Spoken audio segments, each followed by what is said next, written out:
काही काही प्रकरण आपण बनवलेले असतात. त्या प्रकरणामध्ये एखाद्याचं डॉक्युमेंट कमी जर राहिलं असेल तर ते प्रकरण नसेल झालं तर ते मी उद्यापासून टीम लावून आत्ता मागील जेवढे आहे ते सगळे काढून घेतो प्रकरण.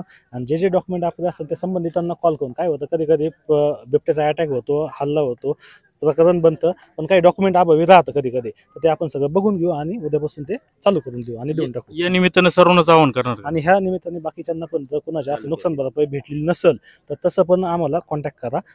अर्ज पण करायची गरज नाही, नुसतं फक्त येऊन भेटा, आपण ते प्रकरण मार्गी लावू, काय अडचण नाही. ही काल रात्री ही घटना घडली, तुम्ही सकाळी तिथे भेट दिली, काय घडलं तिथं? तिथं त्यांचा एक शेळ्यांचा गोठा आहे. त्या शेळ्यांच्या गोठ्यामध्ये त्यांनी CCTV पण लावलेला आहे.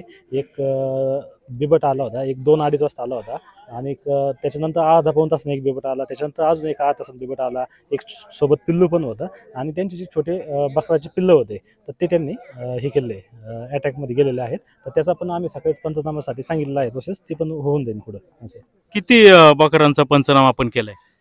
अजून पंचनामा केला नाही, त्यांचं जो सगळं रिपोर्ट वगैरे तो येईल आपल्याकडे आणि लगेच करून घेतली जाईल. पंचनामा सकाळवरून झाला नाही? पंचनाम्यासाठी आपण तेच झालो होतो, तेच जाऊन बघितलं, पण सगळं सांगितलं, फक्त कागद बनवायचा राहिला आहे, तो पण बनवून जाईल, काय अडचण नाही. किती बिबट्याच्या हल्ल्यात किती म्हणजे जनावर गेलेत?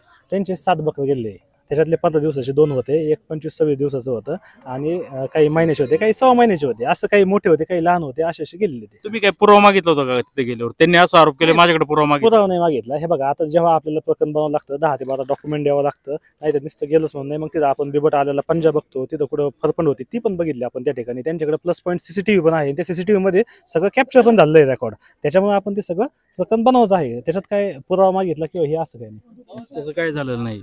बरं, ते सायरन वाजून मी खालीच हे भेटलो त्यांना. सायरन वाजूनही बिबट्या तिथं हल्ला करतच होता असं त्यांचा आरोप आहे. काय आहे, त्यांचं एक जो त्यांनी CCTV कॅमेरा बसवलेला आहे, मी ते एक माध्यमातून आपल्याकडून लोकांना सांगू इच्छितो. त्यांच्याकडे आज एक नवीन सिस्टीम बघितली त्यांच्या CCTV मध्ये, एक ॲनिमल डेंजर म्हणून त्यांनी एक तिथं चालू केलेलं आहे ॲप्लिकेशनमध्ये. तर त्याच्यामध्ये जर ते ऑन केलं तर वन्य प्राणी आला तर त्याच्यामध्ये सायरन वाजतो, असं पण निदर्शनास आलं. ती चांगली बाबा आज आपल्या निदर्शनास आली. तसंच मी बाकीच्या गोष्टीमध्ये पण बघतो, अजून काही CCTV चेक करू. त्यांचे एक छोटा भाऊ आहे, तो AI मध्ये चांगला एक्सपर्ट आहे, त्यांना पण विचारून घेतलं कसं प्रोसेस करायचं काय. अजून एकदा ऑफिसला बसून जे काही बाकीचे CCTV आहे त्याच्यात ॲनिमल डेंजरसाठी जर काही चालू असेल तर आपण करून घेऊ.